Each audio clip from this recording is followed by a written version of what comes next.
Good evening, everyone. Good to see everybody out tonight. Good crowd tonight. Thank you for being here. If you're visiting with us, we appreciate your presence. I'm going to poke at Kyle a little bit since he's not here to defend himself, because that's what we do, right? He's the regular preacher. I am not. So the quality may be lower tonight, but what we lack in quality we'll make up in other areas, maybe. We'll get out here a little earlier than normal. So I'll tell him that, so it's not like I'm taking a shot without him knowing it. He'll appreciate that. So SOPs. Do we all know what SOPs are? Standard operating procedures. Y'all know what SOPs are? You ever heard of SOP? So standard operating procedures. It's this.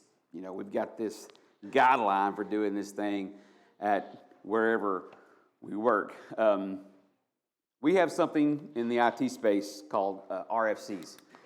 An RFC is a request for change. Anytime we do anything in the IT world, we have to submit an RFC. That's the SOP. We have to submit this thing where we have, if there's anything in IT that we touch, we have to identify the group that could be affected, what we're going to do, why we're going to do it, what we've done to mitigate anything that could happen, and what we're going to do if something does go wrong. So that's an RFC. So that's the SOP. If you don't put in the RFC, you're not following the SOP. So it's very exhausting. I've heard Luke Hale talk about SOPs in the safety world. He's a big fan of SOPs.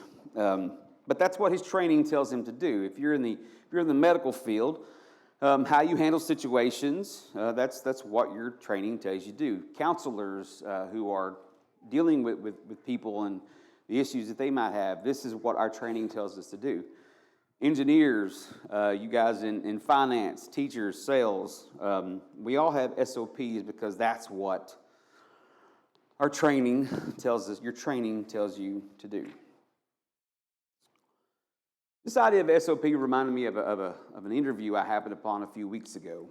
I don't know how many of you are familiar with the show the NBA on TNT. I don't think it's a thing anymore. I think it's been canceled. But the cast that I'm familiar with are Ernie Johnson, Shaquille O'Neal, Kenny Smith, and Charles Barkley. I'm not very familiar with it other than just watching some clips of races to the big board, whatever that is. One of the funny things is Shaquille being shoved into a Christmas tree during those races, or Charles Barkley sounding off on social issues. Unfiltered, I might add, as Charles Barkley is. But I came across this clip of Ernie Johnson being interviewed, and he was talking about the job perspective, right? Somebody asked him about job perspective. So just, if you'll indulge me here for just a minute. He said the job used to be way up here, on top of the mountain. He said he got so ambitious that it overtook everything, until he learned that you could be good at your job without being consumed by it. And the interviewer asked him, said, when did this shift start to happen for you? He said, I could recall an incident that gave me a wake-up call. He was working at a local TV channel out of Atlanta. He was a weekend sports anchor. His segment was 6.5 minutes of a 30-minute show. So he said, you got Georgia Tech, you got Georgia, you got all kinds of stuff you can fit in 6.5 minutes. I don't know if it was the first time or a specific time that the producer came to him and said she had mistimed the show. I didn't account for everything, so he's only going to get 3 minutes instead of 6.5 minutes. But he didn't blow up right away because he was scrambling on how to try to fit 6.5 minutes into a 3-minute window. But after the segment, he came to this producer. And as she was trying to apologize, he said she was up against the wall and he was in her face around all this production crew just going off. And what he described, what was coming out of his mouth was vile. He said he walked away proud of it. You ever had something you've done or something you said or whatever, and it just ate at you for years and years and years? Just kind of bugged you? This is one of those cases. He said it bugged him for years because he never apologized. Years later, this producer became a producer at CNN. And he reached out first by email and then in person. And he said, I don't know if you remember me. And she said, oh, I remember you. He said, this is years late, but I'm sorry. I can't express to you how sorry I am. Please forgive me. And she said, I forgave you the minute you said it, because that's what my faith tells me to do. He said that moment rocked him. He said, it was the day that I told myself, get over yourself. Get over your job, get over the ego, realize where the job fits in the big picture of your life, right? And it's not up here on the mountaintop. Have you ever found yourself in a similar situation? Have you been on the receiving end of what Ernie Johnson described? Ever been a deliverer? Or maybe both. There's a lot to learn in this story, and we could go on different tangents about the priorities and the pride and the perspective. What I want to focus on tonight is something the producer said that kind of caught my attention. I forgave you the minute that you did it because that's what my faith tells me to do. So for the next few minutes, we're going to talk about what does your faith tell you to do. 3 quick points, and then the lesson will be yours. What does your faith tell you to do? Probably something very similar to what this producer has. Something we're just, this is nothing new. This is nothing that we've not uncovered before. Just something that we can take away and we can use at the beginning of this week. Something for us to chew on as we go about our week.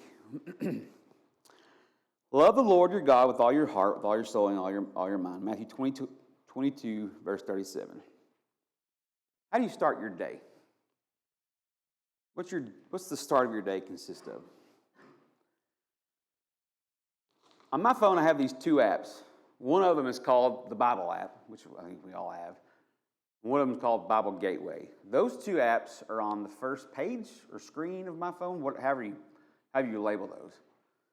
On page or screen 6 is a lot of social media. I don't put anything in folders. I know that's kind of psycho, but everything's just kind of random, Wild Wild West. But on the first page is the Bible app and the Blue Letter Bible, and on page 6 is Facebook, Instagram, all those things. It's just one I open up first every morning. What about you? Is it scriptures that start your day? Is it social media, email, what's going on at work, stocks? I don't know how stocks work. Do you check them every morning? I'm not sure. Or is it news? Before scrolling your phone and checking your emails, do you pause, pray, read a scripture? Maybe thank Him for the day. Obeying when no one's watching. One of my favorite artists, Garth, has a song called "When No One's Around." It's not a very popular one, but this song talks about an artist. They're in groups of people, and they always have to be on. But when no one's around, this is who he is. So who are you when no one's really around? Do I love God when no one sees me? Do I love God when I'm all by myself, when I'm driving, or when I'm faced with a decision, what I should and shouldn't be looking at, and what I click and how I treat people? Who am I when no one's around? Do I love God in my work? What does my faith tell me to do in my work? Whatever you teach, whatever you manage, whatever you fix, whatever you lead, is there love for God behind it? Are you glorifying God in those things? Because when we love God with all our heart, what we do, what we watch, how we treat people, it's what our faith tells us to do. Love your neighbor as yourself. Again in that verse, Matthew 22:39. Show kindness daily. Small acts, holding the door, offering a compliment. This one kind of hit me. Listening without interrupting. I am awful at that.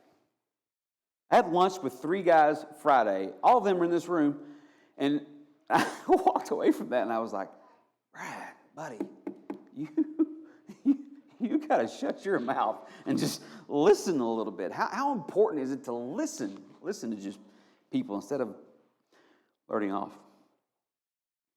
Be generous with your time. Share your time, your talents, and your resources. Not because you have to, because that's what love does, right? Love gives. And I want to challenge each of us and myself this evening. When you get home or tomorrow or whatever, I want you to take out your cell phones. And I want you to look at the last 5, 10 people that you sent a text message to. What did that consist of? Did they start with, I need, can you do this for me? It would be good if you could do this for me. Or does it consist of, hey, did you hear about? Did you see this? Or do they start with, man, I really appreciate you did this. It's really good that you take care of this.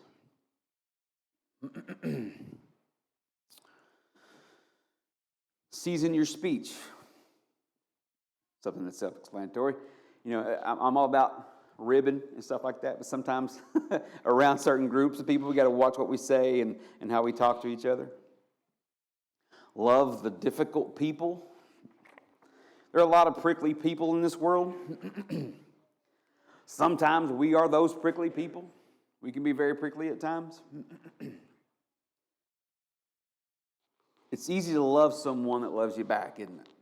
Your family, your friends. What about the people who are difficult?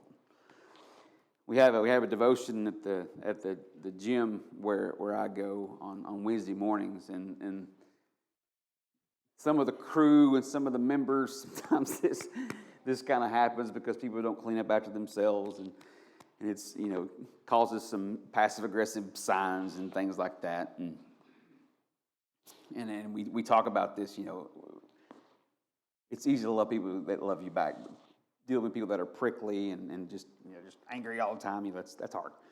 But loving difficult people. Do I see people as God sees them, right? Do I see them as fellow heirs who are going to receive this promise that I've been promised? Forgive quickly. We've covered this already at the beginning, but think about it. I know we talk about forgiving ourselves sometimes. How quickly do we forgive ourselves when we mess up? Is it fast, or does it take a while? When someone has caused you harm or upset you, was your forgiveness as fast as this producer's that we just talked about? Or have you held on to something longer for far less? I can say I'm in that camp. I've held on to something longer for far less. But forgive quickly. That's what our faith tells us to do. That's loving someone. Persevere and endure.